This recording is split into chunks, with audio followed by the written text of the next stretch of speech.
Hello everyone, my name is Krishna. इस lecture में हम पढ़ रहे हैं सीएसई मेंस जीएस 2 सामान्य अध्ययन प्रश्न पत्र 2 जीएस पेपर 3 जीएस मेंस और मेंस इन 300 के लिए ये पूरा डॉक्यूमेंट है। दिस इज़ ऑनलाइन ऑफ जैसे पीटी 360 डिग्री या 365 की जो डॉक्यूमेंट थे ये उसी तरह से है। इसमें हम पढ़ रहे हैं जुडिशरी। एक बार ज़रा सिलेबस में देख लेते हैं जुडिशरी कहाँ कहाँ आता है। तो सिलेबस में सबसे पहले तो यहाँ पॉइंट नंबर 1 में अगर आप बेसिक स्ट्रक्चर बुनियादी संरचना में देखो, देन यहाँ पर यूनियन एंड स्टेट इधर है, सेपरेशन ऑफ पावर यहाँ पर आएगी बात, देन इसके बाद आएगा इंडियन कॉन्स्टिट्यूशन स्कीम में नहीं आएगा, देन पॉइंट नंबर 6 में आएगा सीधे सीधे structure organisation of functioning of executive and the judiciary ministry department. तो जुडिशरी का स्ट्रक्चर ऑर्गेनाइजेशन ऑफ फंक्शनिंग तीनों चीज़ें हैं। देन इसके बाद ये आता है आपका appointment to various constitutional post में आएगा। तो ये कॉन्स्टिट्यूशनल पोस्ट में जुडिशरी भी आता है। Mainly pre point of view से इंपॉर्टेंट है, मोस्टली ये तो नहीं पूछेगा, लेकिन जैसे अभी पोस्ट रिटायरमेंट अपॉइंटमेंट्स आ गए जस्टिस रंजन गोगोई केस में, तो ये लगातार हर साल ही न्यूज़ में रहता है। देन स्टैट्यूटरी रेगुलेटरी बॉडीज़ में आएगा। तो हम जुडिशरी में अभी तक जुडिशल अकाउंटेबिलिटी देख चुके हैं, लाइव स्ट्रीमिंग देख चुके हैं, पोस्ट रिटायरमेंट का हमने जस्टिस रंजन गोगोई का इशू देखा। जुडिशल पेंडेंसी पे बात करते हैं।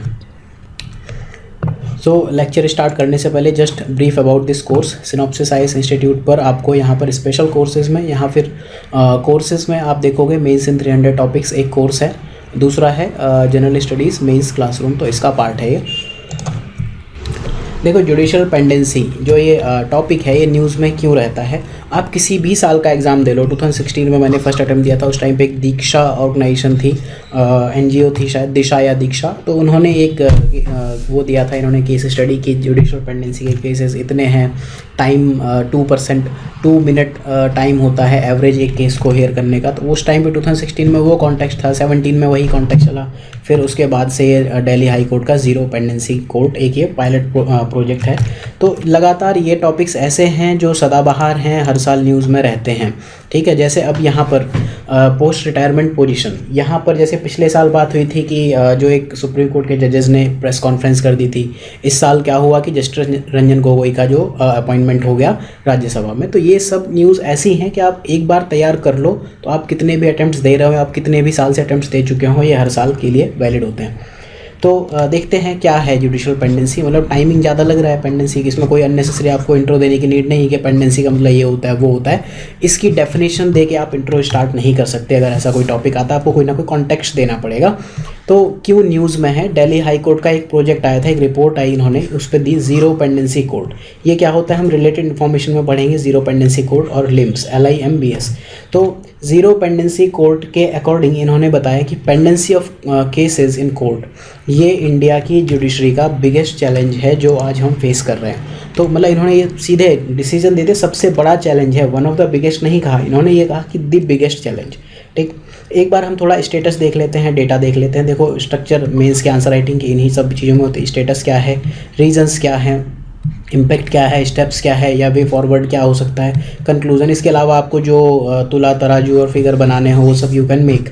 इमेज बनाने के, फिगर बनाने के मार्क्स होते हैं, बट बिलीव मी कंटेंट से सबसे पहले मार्क्स आते हैं, फिगर्स आप पहले से बना के जाते हो। Structure of judicial status of judicial backlog में क्या है, आप ये बनाओ और यहाँ पर आपने एक गोला बनाया, यहाँ लिखा स्टेटस, यहाँ पर लिख दिया ये, यहाँ पर ये, यहाँ पर ये, यहाँ पर ये। टाइम बचाने के लिए यू कैन डू करना ही चाहिए, लेकिन एटलीस्ट आपको रिवीजन करते हुए ये काम करना चाहिए।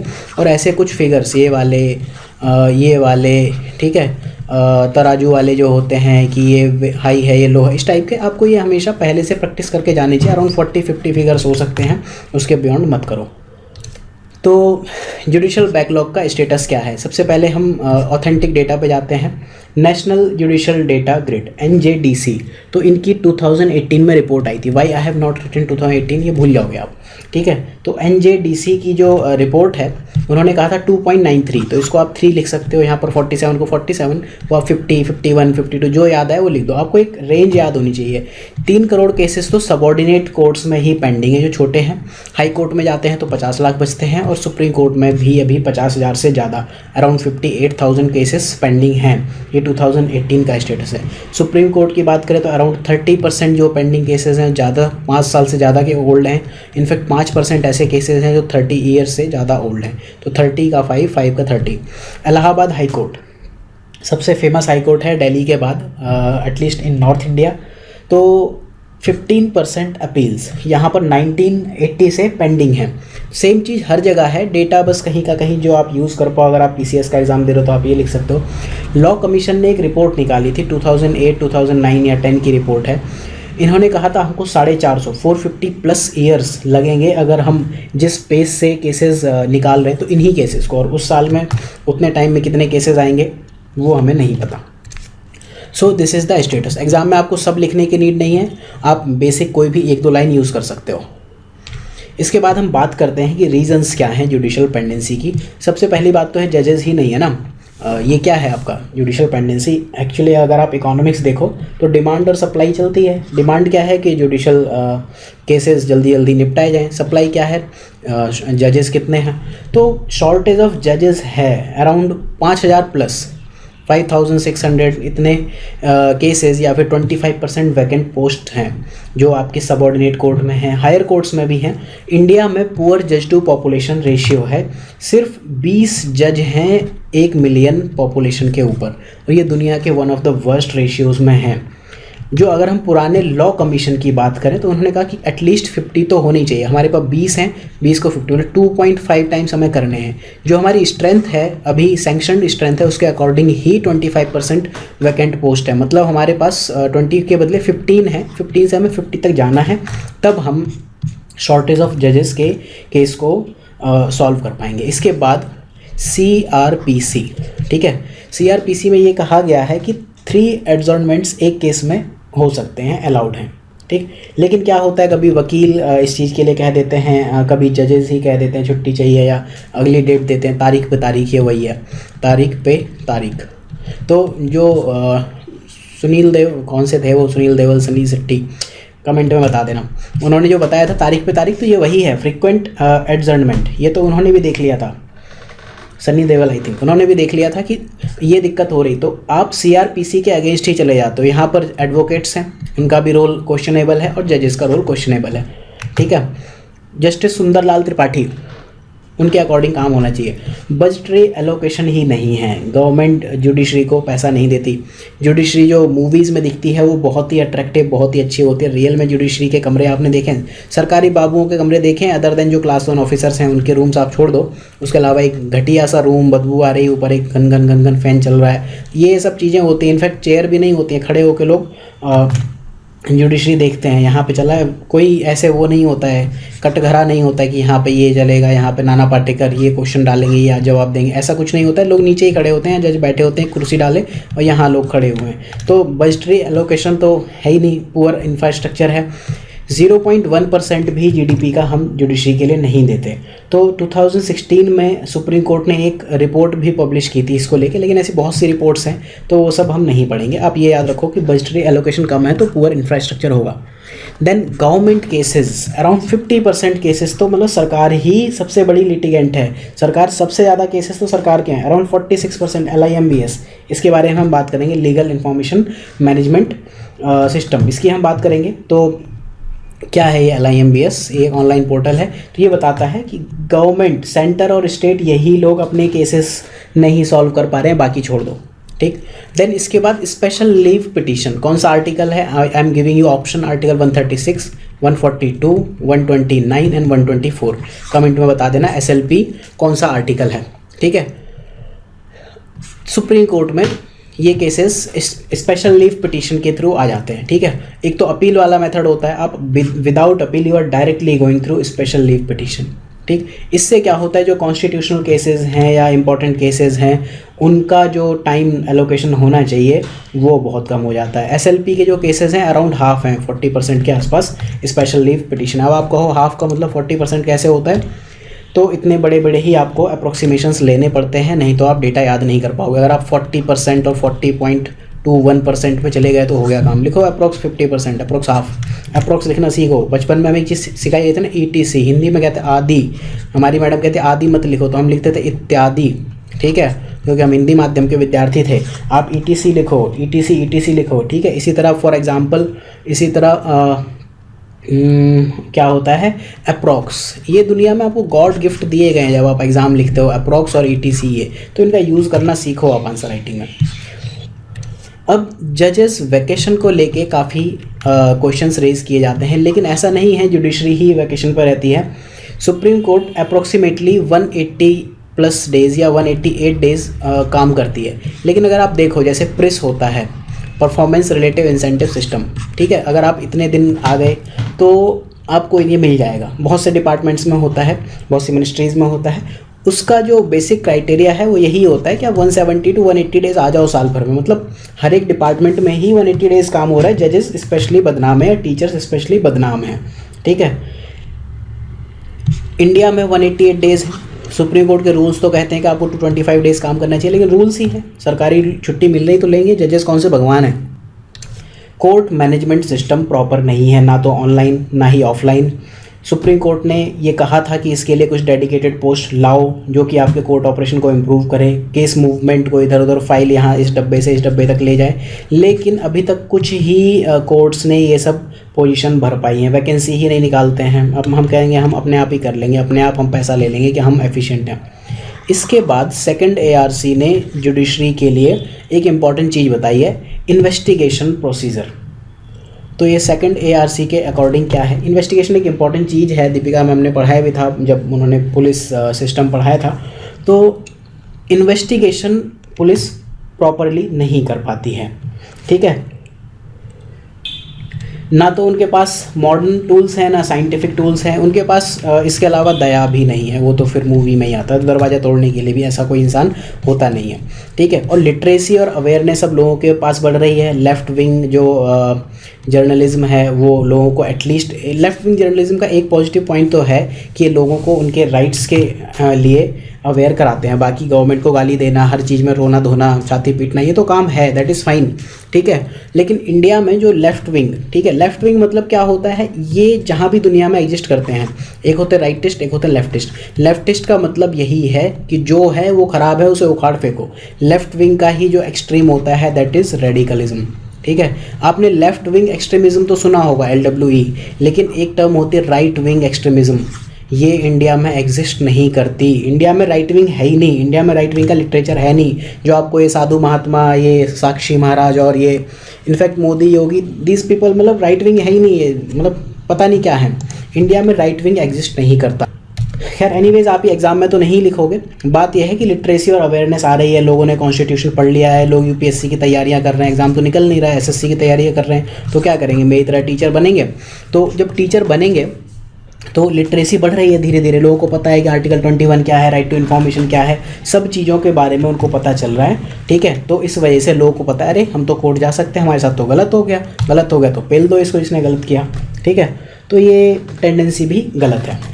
देन जुडिशल पेंडेंसी के इम्प्लीकेशंस क्या हैं, क्या क्या इससे इश्यूज़ हो सकते हैं। आप देखो स्टेप बाय स्टेप स्ट्रक्चर चल रहा है, ठीक। सबसे पहली चीज़ तो एक कोटेशन है, ये भी मैं आपसे चाहूँगा कि आप मुझे नहीं पता किसने दिया, आई थिंक कोई अमेरिकन प्रेसिडेंट थे, शायद वुड्रो विल्सन या फिर रूजवेल्ट। आप इसको कमेंट में बताना कि ये किसने कहा है। Denial of timely justice is denial of justice itself. अगर आप टाइमली जस्टिस ही नहीं दे पा रहे हो तो फिर क्या है, justice delays is justice denied, कुछ ऐसी कोटेशन है, ठीक है।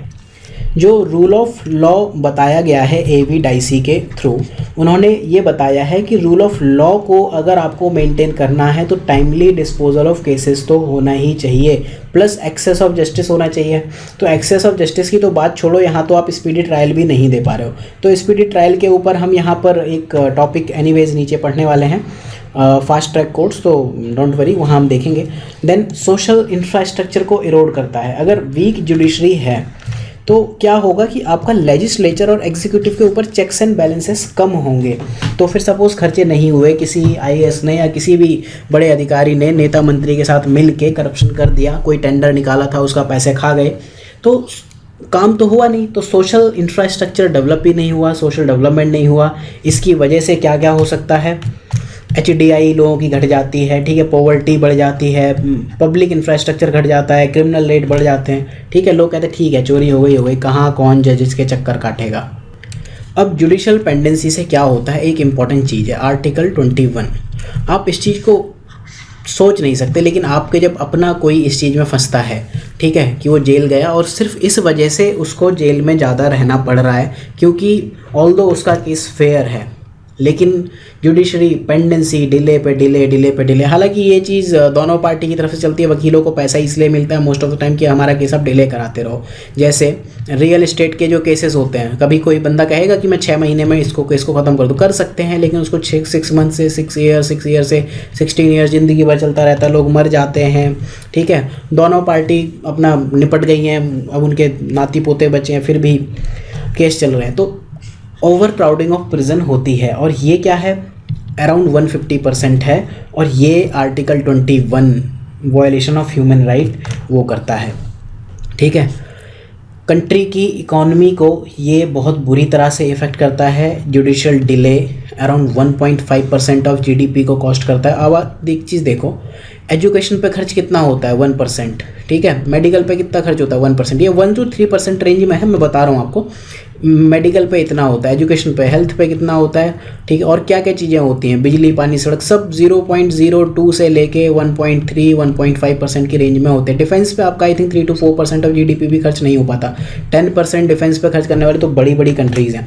तो सिर्फ जुडिशियल डिले की वजह से 1.5% ऑफ जीडीपी जा रहा है। ये आपका सुप्रीम कोर्ट की खुद की रिपोर्ट है। सर्वे ने भी कह दिया था 2 साल पहले कि dispute resolution, ease of doing business पर सर्वे ने पूरा एक चैप्टर लिखा था। उन्होंने कहा था डिस्प्यूट रिजोल्यूशन, इसकी वजह से कॉस्ट ऑफ डूइंग बिजनेस बढ़ रही है। इंडिया में लोग आना ही नहीं चाह रहे हैं, बिजनेस करना ही नहीं चाह रहे हैं।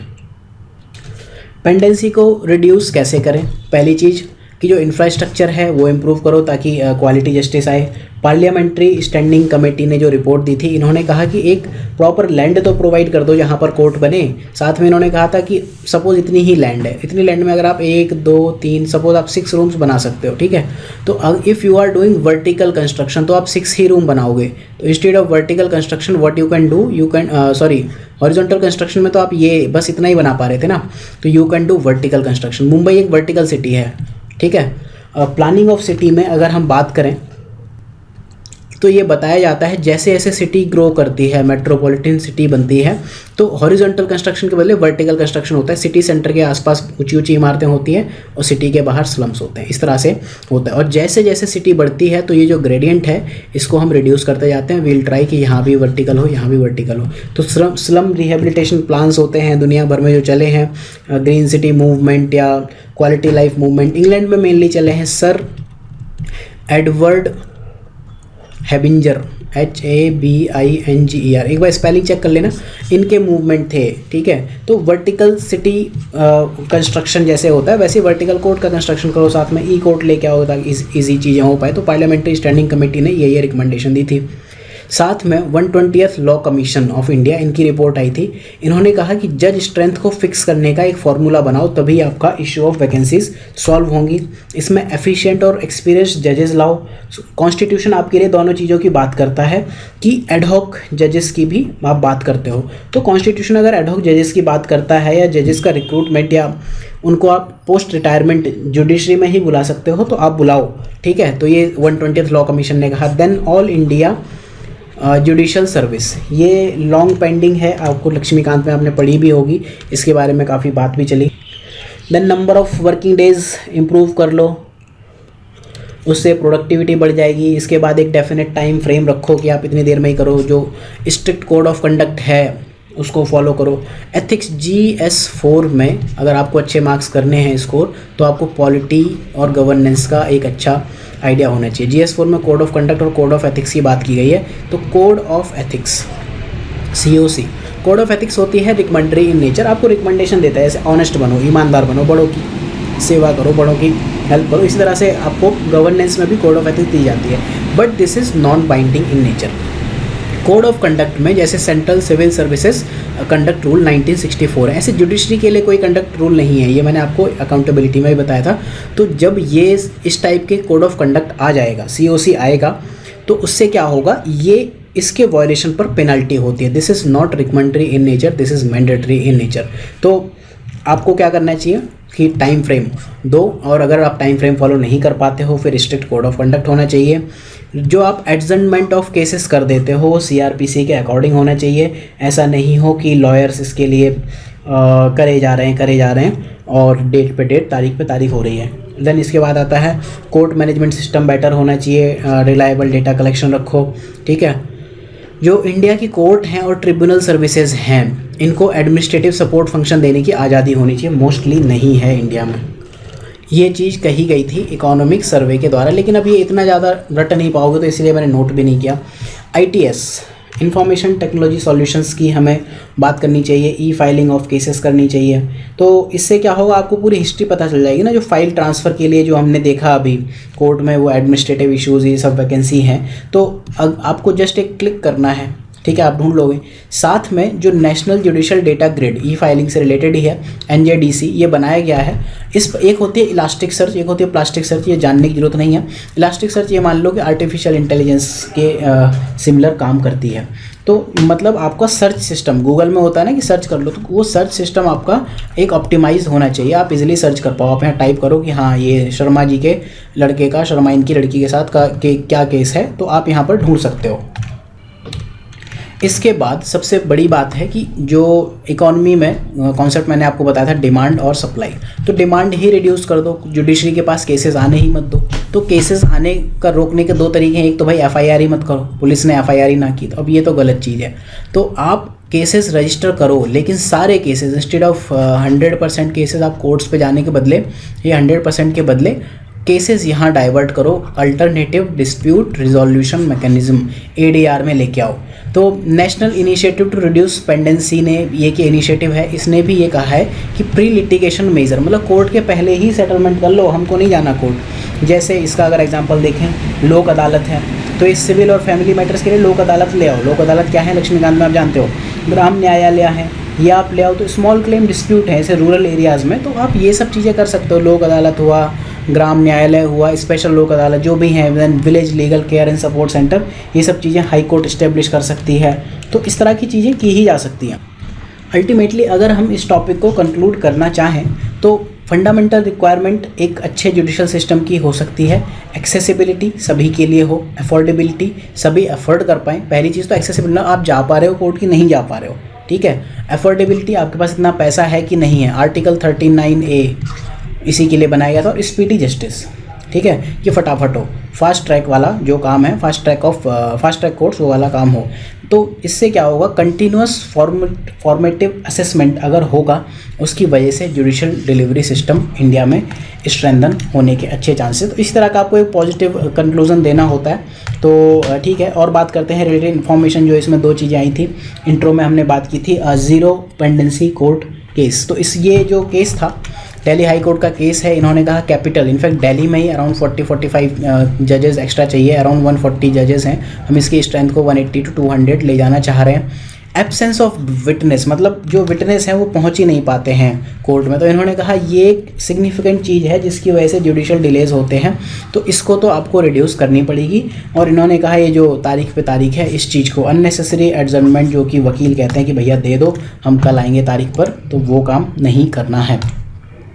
लिम्स में क्या गया है, legal management information management briefing system, web based portal है। MOLJ ministry of law and justice का है और डेटा ड्रिवन डिसीजन मेकिंग है।